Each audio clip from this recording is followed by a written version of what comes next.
The sun.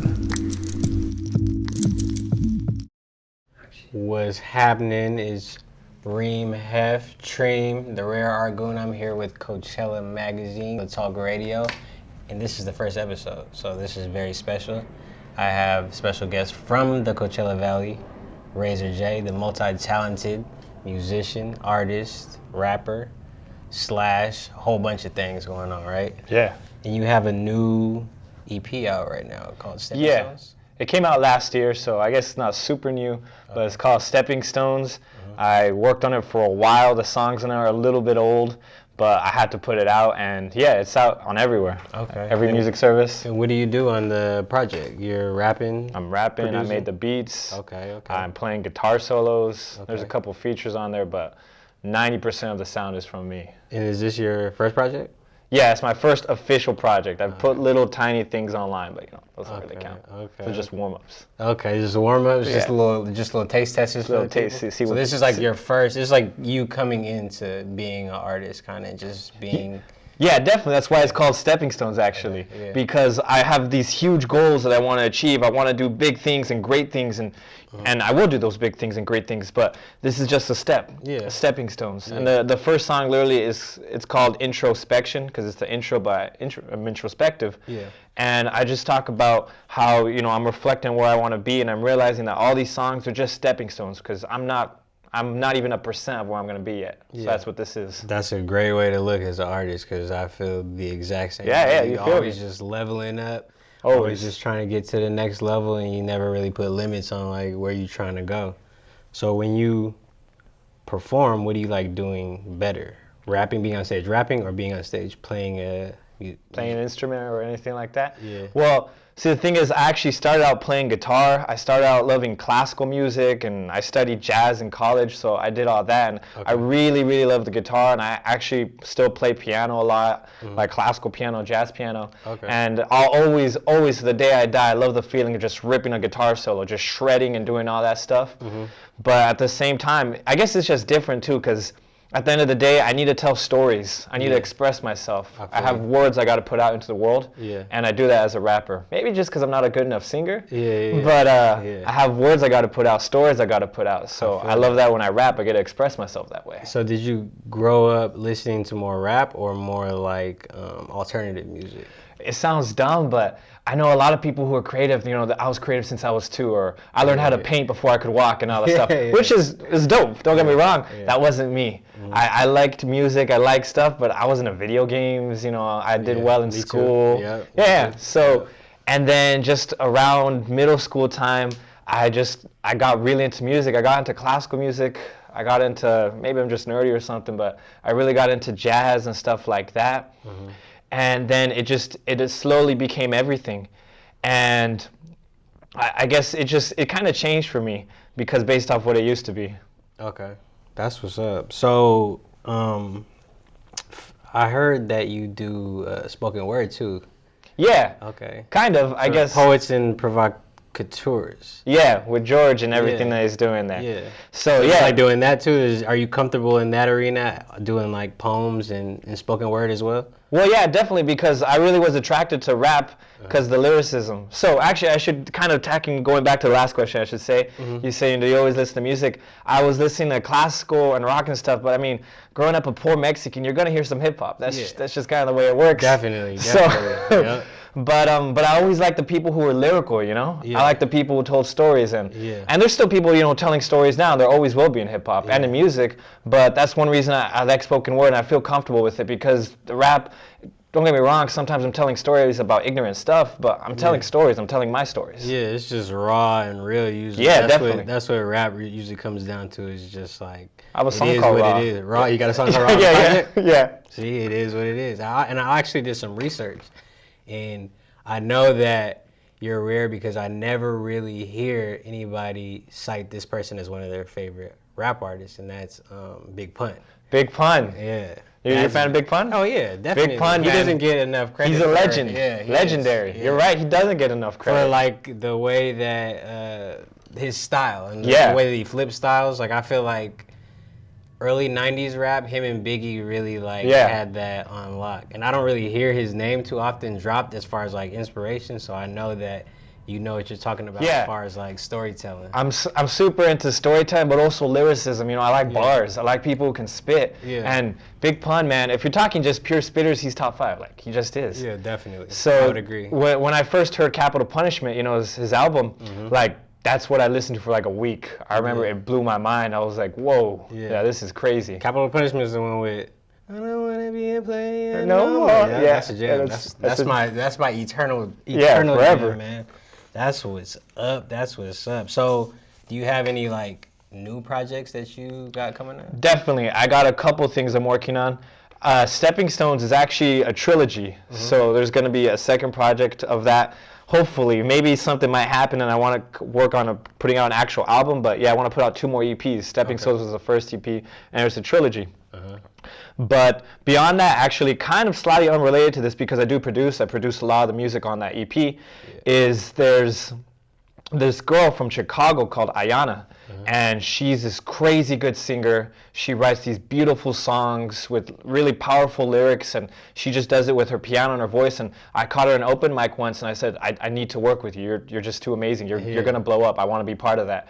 And so we've been working on music. We'll probably put out a single sometime this month, and hopefully a whole album or at least an EP soon. But that's really like pop, kind of housey and Billie Eilish type stuff avenue. Her own sound definitely, which might seem kind of a flip from what I'm doing. A lot of hippity hoppity and the rock and all that stuff. But yeah, that's probably the most imminent project that's coming soon. Okay, so you're really trying to delve into like all genres of music and I not really do. boxed in. Definitely. Okay. Because, and I think that's part of my strengths. You know, I know that there's people who they've done hip hop since they were 2, since they were 3. They live it, they breathe it, and I love hip hop and I love rap. But I guess I don't listen, or maybe haven't listened to as much as other guys. But the fact that I have listened to rock, the fact that I can legitimately play classical piano or I can play jazz guitar like on a legitimate level.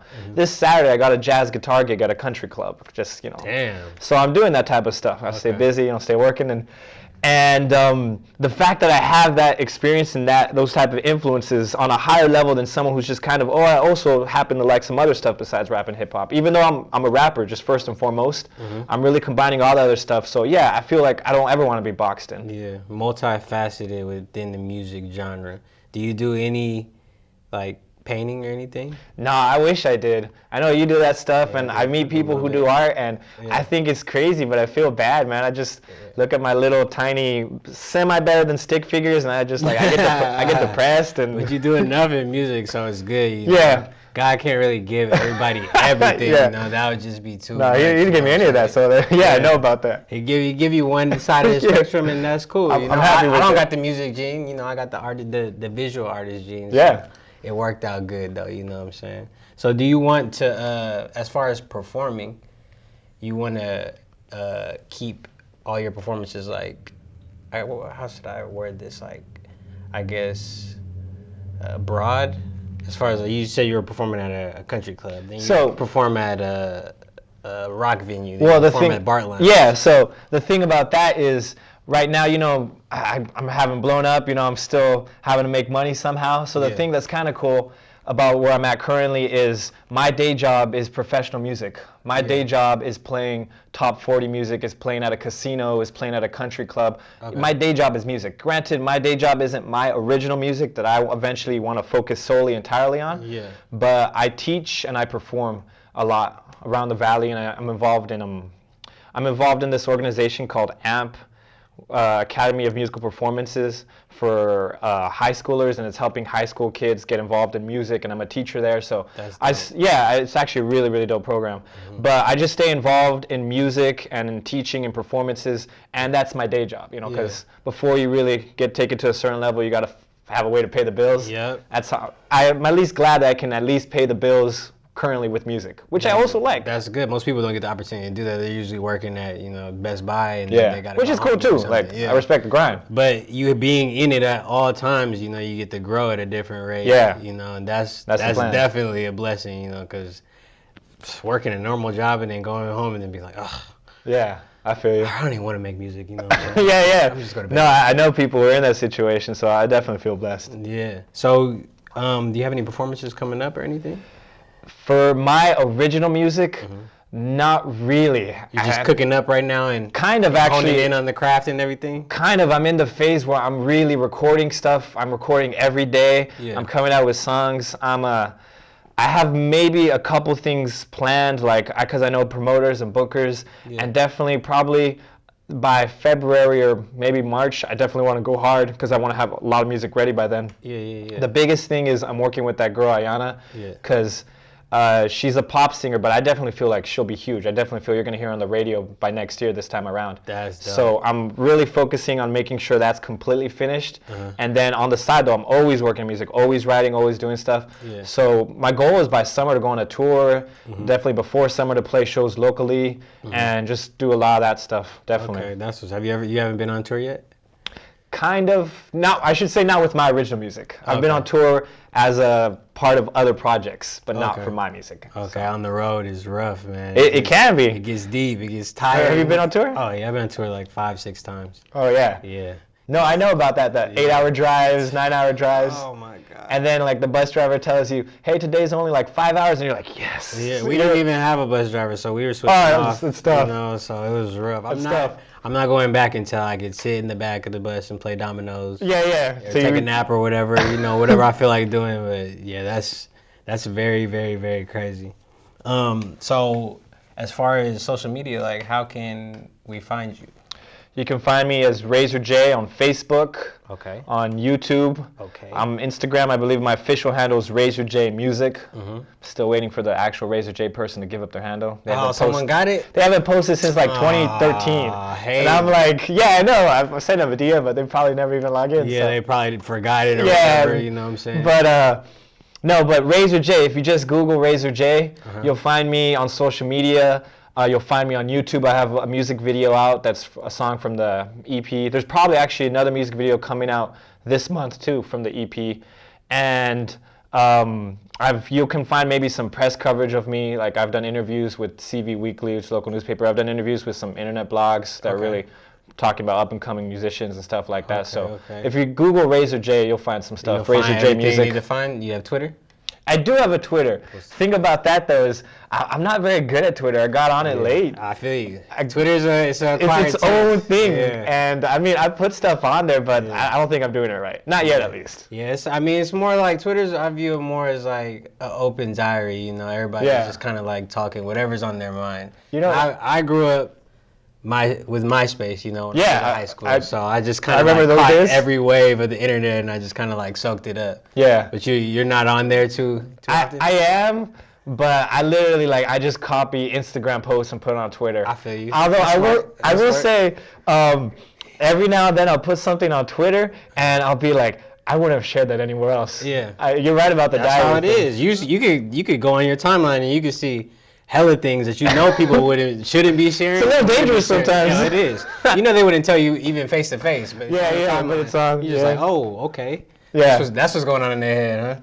So anything else as far as like Actually, a big thing. Man, I keep busy. I really do. Yeah. And all I do is music every day. I wake up, meditate, work out, and then do music. That's my life. Okay. So I got this big project I'm coming up with. It's not even a project, it's just a single, but what I'm doing is I'm making a song with a live band, because often when I play live, I have a live drummer or a live bassist, or sometimes I have horn players, and I play guitar solos live, even though it's a lot of times tracks like normal rappers do. But so what I'm doing is I'm doing a song where it's going to have a lot of my jazz influences, and there's going to be a drummer, a bassist, a keyboard, horns. There's going to be string players, and there's going to be this great R&B singer, Portia Camille.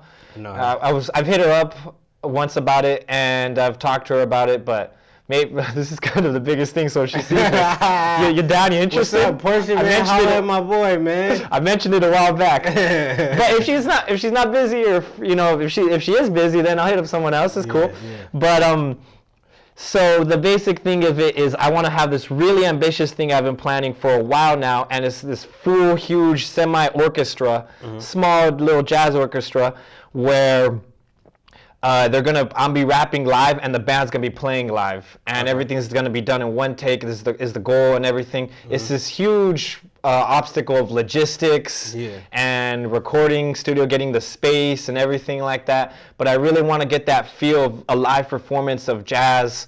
Because the musicians I have, they're definitely like this musician I'm gonna use for drums. His name is Tomas Granillo.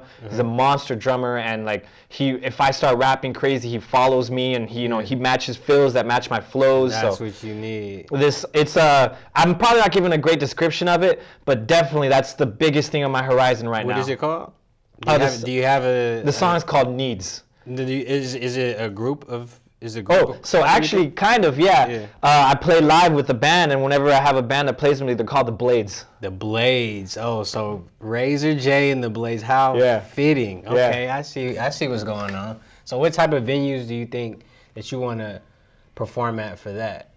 So for that song, I'm hoping to do it at a recording studio, do everything live. So I'm hoping just so that way I can mic it up. Yeah. But I would love to play that live. And man, there's a lot of great venues here. I feel bad if I start listing some and forgetting, but I'm gonna do it anyways. There's the Hood, there's Bart, there's Big Rock Pub, there's definitely Date Shed. There's I'm blanking, so don't hate me, all you people who own these places. Yeah. But there's a lot of great places. Yeah. So I definitely want to play shows there.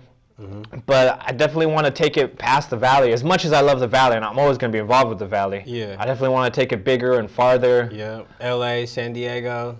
Definitely. And then everywhere in between. I've done a couple things out there, like not San Diego actually, but I've done a couple things in LA or outside of the Valley, and I'm just trying to grow that. And I guess being, because the lineup was just released a few days ago, if you're from here, you want to play Coachella. Yeah, definitely. And what's really awesome is Ocho Ojos, if you guys don't know about them, they're a local band. They call themselves a psychedelic cumbia band. Okay. And they're on the lineup. And I mean, I know these guys. George just put me on them recently. Yeah, you heard them? Yeah, he just put me on them. There's fire stuff. I just been searching and figuring out. They're far out. I love it. Yeah. So like seeing that's really cool for the scene, I think, in general. Okay. And so I definitely want to be on that level too. Like, yeah, of course. That's definitely a dream because Coachella puts you in like a whole different stratosphere as far as an artist. When you perform at Coachella, it's like everybody knows about you after that. It's become like that staple and that stamp for like musicians, Yeah. So do you have anybody you want to like shout out? Oh man, I feel bad now, put on the spot. Someone's got you know what? Yeah, I got someone I got to shout out. Crooks.